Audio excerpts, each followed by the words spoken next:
Как сте хора? Какво В става, Австрия брат? сме. Сега сме пред катедралата Штефан Плаз. Штефан Че се е Плаз. 10:30. Чуем се какво 10 правиме. половина. Предсакани сме до някаква степен. Да. Срещите ни така и случайно се отмениха. Пълно е с хора, както виждате. Близо сме до гонат улици с дискотеките. Лимузина! Лимузината. Антони трябва да ходи да си тегли някакви пари. Да, трябва да в момента да ходя си тегла малко парички, защото... Малко е студено. Обаче, ако искате Мога да не се биеме, бате, кой да говори. Чай. Тъпанарство. Да, Аз го държа спокойно. Не, ама не сочиш към мене, бате. Добре. Обаче, Слушаме, мерси. значи, ако искате да знаете, нещо, което никога не сме виждали в България е... Тук Толкова много хубави момичета на едно место. Значи, не съм видял едно грозно, едно дебело момиче. Искам да знам дали си виждал това. Даже са в момента изобраз, мога да ги снимаш. Само погледнете за какво става въпрос. Руси с ебати краката.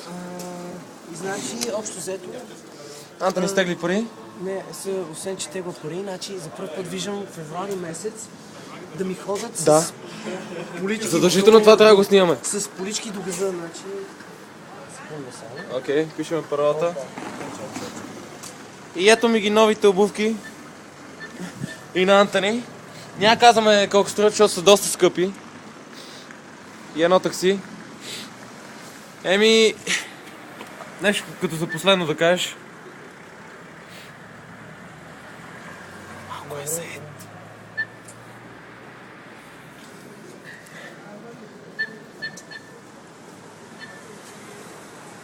Какво стана? Искам само да видите. Пълно е с хора. 10:30. Повече отколкото София. Какво стана, бе? А? Какво стана, бе?